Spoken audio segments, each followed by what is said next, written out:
Enoch was a man who became godlike, and he built a city, and this city of Enoch became so holy that it transcended this dimension, as it's described in this book. There are certain signatures, and throughout Scripture, we see references to people getting keys, right? We've all heard about the keys of Peter, the keys of Melchizedek, the keys of Enoch. There's a book called The Keys of Enoch as well by J.J. Hurtak that's worth reading if you're interested to learn more about this. And I feel like there is this frequency, maybe it's a frequency connection, might be an incarnation connection, that ties several of these people throughout history together. And they all have sigils as well, which is kind of interesting. Even as recently as someone like Saint Germain. Saint Germain was this very interesting character from like the 18th century that everyone thought lived for possibly hundreds of years even. He was very charismatic. He could hold a conversation, but he never ate at dinner. He didn't age, and that's what people claim about him. And you'll find him throughout history like involved in things like the American Revolution. He's like showing up in different places. And this guy's really interesting because he speaks many languages. He's extremely charismatic. And people thought he must be a charlatan because he couldn't possibly have done all the things that he seems to have known and done in his lifetime, because he had to live many lifetimes. So there's all kinds of huge lore around this guy. A lot of people believe that, again, tapping into that same frequency, or possibly incarnation of Thoth, of Hermes. It kind of reminds me of the 7 Hermetic principles, which is cause and effect. That every cause has an effect and every effect has a cause. And that's how I feel about randomness. What is randomness? It's just a boundary condition where our knowledge ends and our ignorance begins. And as we expand human consciousness, we push the boundary out further and further. And that expands probably at something like the speed of light. Interesting that the universe is expanding about that same speed too. Maybe it's just our consciousness. And there's a great quote by Max Planck, who was pretty much the mentor that made Einstein famous. Because Einstein, working as a patent clerk, needed somebody to sponsor him, well regarded in the academic community, and that was Max Planck. Max Planck is famous for many things, particularly in quantum physics. Now, he and Einstein didn't agree on everything. He was more of the mindset that the universe is based on mind. He said, there is no matter as such.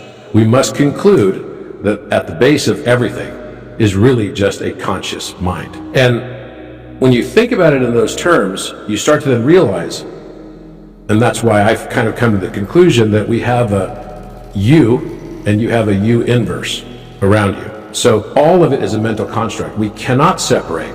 There's no such thing as true objective reality in the context that we all see the world through our own prism. So that is what we believe to be objective. We all think that our perception of a thing is objective, but as we start to expand our awareness, we realize there's different ways of looking at the same things or circumstances. When you realize that the universe is mental, and there's a reason why the first of the Hermetic principles is mentalism. It's so core to understanding all the rest.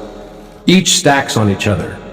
And when you realize that, then you start realizing that every experience that you have is not just happening to you, it's actually happening for you. Whether you're conscious of it or not is up to you. You may not be aware of it until later on. And we just think that the world's happening to us. Oh my gosh, something bad happened. Oh, life is difficult. Woe is me. I'm a victim, blah, blah, blah. Well, or you can look at it differently and say, what is my you inverse or my subconscious mind, the lens through which I'm seeing the world, trying to teach me? My higher self, trying to project back to me so that I will come to that realization. You know, you could go to school for years and years and years and study the didactics, but until you experience it in some sort of a role play that you believe is actually real, you haven't really fully learned it. And so often people will say, well, what does all this stuff mean? You know, how does this help or save the whales? Or how does this save deforestation or whatever? If you actually study further into this, you'll realize that what we judge will just continue to be projected back to us. So in a way, when you start to really go down this rabbit hole of, okay, I'm going to be an advocate for this, that, or the other thing, by your own judgments of those things, you will only perpetuate those things. Hermes, you can learn a lot about him also. So there's several books. Kybalion is one by the Three Initiates, and you can listen to it on YouTube. It's fantastic. Around the same time, there was a translation that came out of the Emerald Tablets. So talking about the early 20th century. And in the early 20th century, there was kind of a bit of a mini renaissance that was happening. You saw a lot of advances in physics that was happening at that time, right? You saw people like Walter Russell. They started creating societies of like polymathic thought, like the Twilight Club in New York City that Walter Russell was a founder of. But basically, there was this small little mini kind of, I'd say, right around the turn of the century up until probably, the crash in 1929. There was this really interesting time happening. It was kind of the roaring 20s, and there was a very different philosophy and thought. Art was also exploding at that time. And what you find during that period of time is that people were going through these sort of expansions. You hear about also, leading up into that late 19th century, like Helena Blavatsky and Rudolf Steiner and other people that were kind of luminaries during this period of the world. And there was this expansion going on. So one of those things that came out of this was not only the work by the three initiates and the Kybalion, but also the Emerald Tablets of Thoth. Now, Emerald Tablets have been around for a long time, but there were different translations of it. This was a channel translation that was done by a guy by the name of Dorial. So I would definitely look into that because it tells a story also of Thoth, the Atlantean. So it goes all the way back in time and tells a story, and he actually claims in this writing that he built the pyramid. He was the designer of it. Now it's funny because in Egyptian history, they tell the story of a guy by the name of Hemiunu. Hemiunu would have been the architect for the Great Pyramid. But Hemiunu sounds a lot like Hermiunu. It could definitely be some sort of connection between the two. And when you get into that, you can learn the whole story about how Atlantis fell, and then how civilization was maintained, how they moved to Chem, the land of Chem, Egypt. And he was sort of like, you could think of him as the king of the land also for thousands of years, in fact. But basically that story is worth reading. There's something about it where we all kind of have this ability to know if something is worth listening to or reading. And as the words permeate into your consciousness, there's something very powerful about that particular book. It's fascinating. And it's written in a very prose kind of way. So it's beautifully written. It feels like scripture. It's got this kind of holy feeling to it. And I probably read it and listened to it at least 200 times. And every time I listen to it or read it, I get something entirely new from it. Now that you've read Kybalion, if you haven't yet, you will soon. I'm sure that you will soon start experiencing more synchronicities. And this is one of the things that Carl Jung talks about. The surest sign of the path to enlightenment, or what he called the individuation process, is the number of synchronicities you start to register and experience in your day-to-day life. When we realize that it's all mind, we're all one. And we're all collectively connected through this consciousness. And then once you get past that notion, because it takes a lot to break away from materialism to get into mentalism. But once you do, then you can go into correspondence.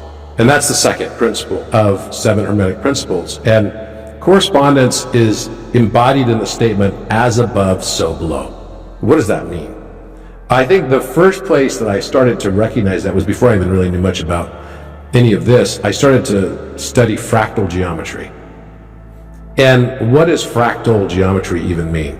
So if you were to zoom in on a EKG of your heart wave, right? So you've got a QRS complex and a T wave, QRS complex and a T wave. But if you zoom in on the dead space in between, keep zooming in, zooming in, zooming in, you'll see the same wave again as a fractal form, a smaller form of it. It's not a coincidence now that we're now able to observe what it looks like to see a black hole as of a couple of years ago.